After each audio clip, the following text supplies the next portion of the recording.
When I woke up this morning, I found the house to be empty. It was strange.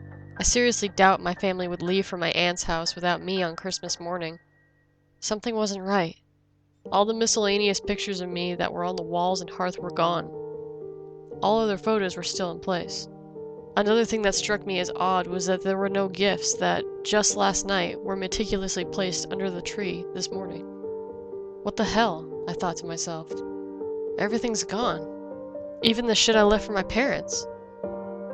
Just then I heard a low, guttural growl that made me practically jump out of my skin. I quickly turned my head to see my dog baring her teeth in a semi-defensive position. She stared at me with a terrified look in her eyes as she growled. I took a step toward her and she ran into the other room as fast as she could. She did leave a nice piss stain on the carpet though. Shit, I muttered under my breath. Something definitely isn't right. I walked through the house and everything was a mess. Tables and chairs were turned over, and lamps were smashed. It looked as if a tornado went through the place. I felt like shit. I guess a good analogy would be I felt as the house looked. I felt as if a cement truck had punched me in the gut. I went upstairs to the bathroom to wash myself. The smell of cigarette smoke and cheap booze filled the air. I wondered what was going on. In the bathroom, I looked in the mirror, and I must say, I looked like a picture of the living dead. I was as white as friggin' sour cream. My pupils were dilated to the size I never knew was natural. It was almost as if my eyes themselves were black. Quite disconcerted, I walked through the house at a slow pace, taking my time. I noticed that my father's black suit and tie were missing. That shouldn't be anything disturbing to me, but for some reason I couldn't shake the bad feeling that was coming from deep within my gut. As I walked down the stairs, I looked out the window and noticed that my dad's black Cadillac Converge was missing from the driveway. So was my mom's Chrysler 300C. I was pissed that they just left me alone like this. Whatever. It was only 3 miles to my aunt's house. I put on my jacket, I walked out the door quietly, being careful not to scare my dog more than she already was. It was a cold day, which was to be expected on a late December day in Capitol Hill, Boston, Massachusetts. There was a mass of people congregated around the junction around 3 blocks away from my house. I couldn't make out any details, but I could see the outline of a black car. It had hit the side of 2 family houses. The front half of the car was inside the damn living room. I had a natural aversion to things like that, so, despite being worried about the driver and potential passengers, I kept moving. Nothing else seemed out of the ordinary on my walk.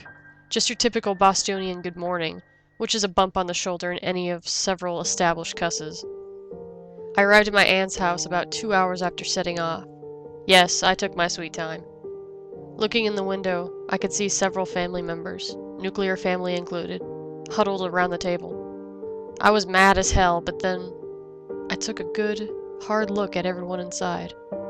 All of them had a somber look on their faces for such a joyous holiday.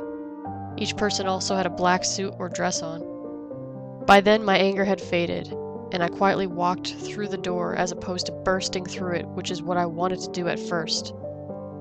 As soon as my foot crossed the threshold, a bright light enveloped me. I felt like I was drowning in light, and then everything went dark. When I came to, I walked out of my room and there was still nothing under the tree. Both cars were still gone. I was more confused than when I woke up this morning. There was no way my parents would have brought me home and left me there to go back to my aunt's house. I decided to go back. Once again, I put my jacket on and left the house. I remember that about 3 blocks away, there was an accident, and I figured I wouldn't be a pussy this time and check it out. The crowd was gone and there were only 2 squad cars. One was on the corner and the other was right next to the crashed car. I walked right up to the car and was disturbed by the fact that the cop, eating a donut and reading the Boston Globe, did not take notice of my presence despite the fact that I had walked right by them. I dreaded looking inside the car, and I hesitated for a few minutes. I wasn't going to let myself just walk away, even though I felt like I was going to throw up. I bent over and was horrified to see a bloody pulp of a man that looked just like me pinned into his seat by the dashboard. Blood continued to roll down his forehead, his hands still clutching the steering wheel, white-knuckled, and a look of horror that was still spread across his face. Rigor mortis is a beautiful thing. In the distance, I saw an ambulance cruising towards the car, with lights flashing and speakers occasionally letting out a beep or two. In a state of disbelief, I rushed around to the back of the car, only to be greeted by the Cadillac insignia. I rushed to the squad car and started yelling at the cop, hoping to get a response. None came. I ran to a nearby driveway and picked up pebbles and started throwing them at the cop's window. He suddenly sat up alert, and he turned his head in my direction.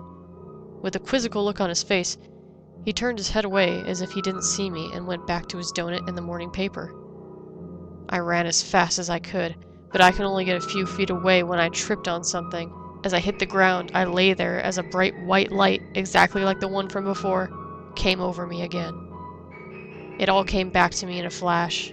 Pulling out of the driveway, running through the red light, worried that I would be late, getting T-boned by the damn Kia, shielding my face with my hands from the shattered glass, trying desperately to gain control of the car again, going through the wall of the two family, being pinned to my seat by the dashboard, and finally choking on my own blood as it welled up in my lungs. When I woke up this afternoon, I found the house to be empty. It was strange. I seriously doubted my family would leave me asleep while they went to my aunt's house on Christmas Day. Something wasn't right. All the miscellaneous pictures of me on the walls and hearth were gone. All other photos were still in place. Another thing that struck me as odd was the fact that there were no gifts that, just last night, were meticulously placed under the tree this morning.